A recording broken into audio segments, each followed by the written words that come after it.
Hello everyone. आज की हमारी वीडियो पुरानी वीडियो का कंटिन्यूएशन है, तो जिसने पुरानी वीडियो नहीं देखी प्लीज जाकर देखें, क्योंकि पुरानी वीडियो के बिना ये वीडियो शायद ही आपको पूरी तरह समझ आए। और जिन लोगों ने पुरानी वीडियो देख ली है तो उनके लिए चलिए शुरू करते हैं।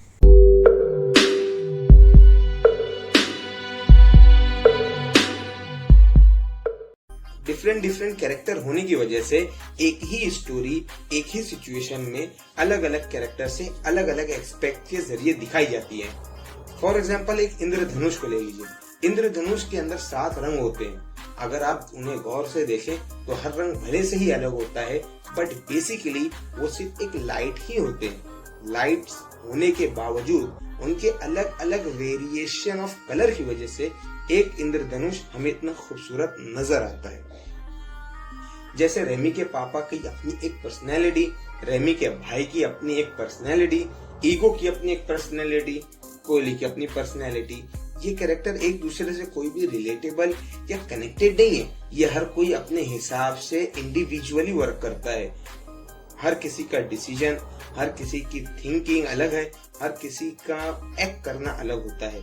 बट ये मूवी की सबसे बड़ी खूबी ये है कि ये मूवी अलग अलग सिचुएशंस के अंदर अलग अलग कैरेक्टर्स के जरिए उन अलग अलग डायरेक्शन पे वर्क करती है और फिर उन सारे डायरेक्शंस को एक साथ जोड़ देती है।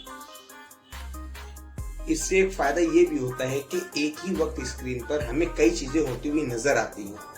सिर्फ स्टार्टिंग के 20 मिनट जहाँ पर रेमी और उसकी फैमिली का इंट्रोडक्शन था, उसके अलावा पूरी मूवी के अंदर कभी भी कोई भी सिचुएशन में हमें एक ही चीज होती नजर नहीं आती।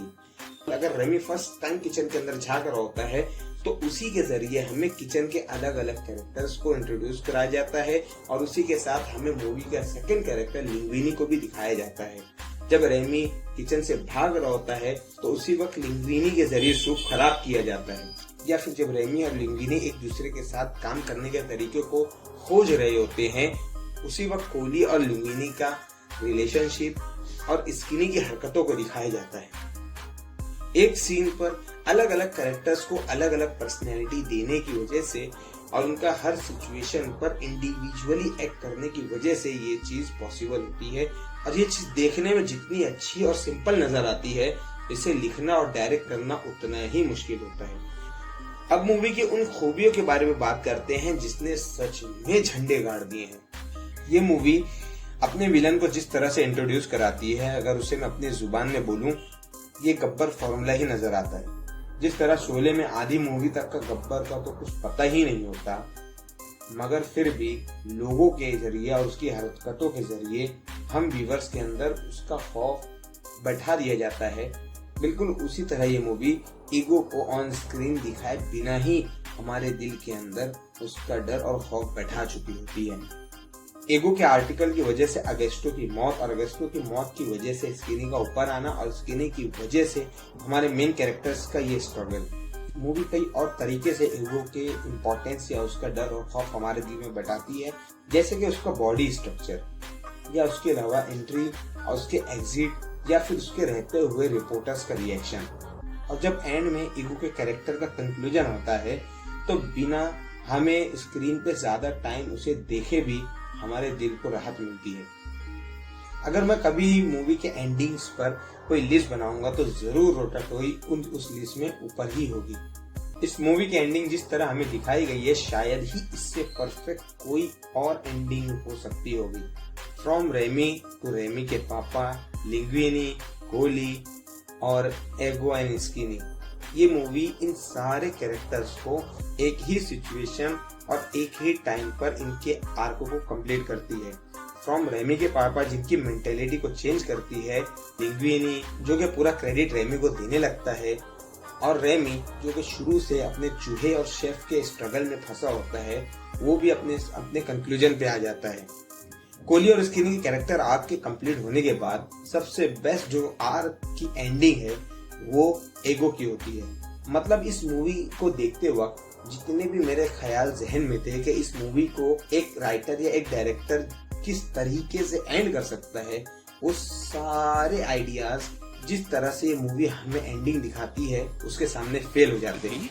मुझे ये लगता था कि ये मूवी एंडिंग में मुझे कुछ ये दिखाएगी कि अब किसी को क्रिटिक की परवाह नहीं, या एक आर्ट इतना ऊपर हो गया कि अब क्रिटिक की कोई वैल्यू नहीं। लेकिन जिस तरह ये मूवी अपनी एंडिंग के अंदर ईगो को अपने बचपन में ले जाकर रिटर्न लाती है, और जिस तरह एक क्रिटिक ईगो जैसे क्रिटिक के हाथ से उसकी पेन का गिरना, इससे बेस्ट एंडिंग इम्पॉसिबल थी। और उसके बाद उसका आखिरी आर्टिकल, सच में आज भी उसको सुनते ही गूज़बम्प आ जाते हैं। इसके अलावा भी मूवी के अंदर बहुत ज्यादा ही खूबियां थी। रेमी जब अपने इंटरनल पर्सनैलिटी के अंदर वो स्ट्रगल करता है, तब तक उसे अगस्टो का डिल्यूजन होता है। और टोटल ये मूवी के अंदर जहां तक का मैंने नोटिस किया, 4 बार रेमी को अगस्टो का डिल्यूजन दिखता है, और उन चारों टाइम पे रेमी अपने इंटरनल कॉन्फ्लिक्ट में उलझा होता है। और जब एंड में रेमी अपने चूहे होने को एक्सेप्ट करते हुए अपने आप को शेफ भी एक्सेप्ट करता है, तो अगस्टो का डिल्यूजन भी चला जाता है। ये छोटी छोटी चीजें ही मूवी को बहुत बेस्ट बनाती हैं, और ये छोटी छोटी चीजें ही इस बात को साबित करती हैं कि किस तरह एक राइटर और डायरेक्टर या दूसरे आर्टिस्ट ने मिलकर इस मूवी को बनाया है। और ये छोटी छोटी चीजें ही एक बड़े आर्ट को जन्म देती हैं।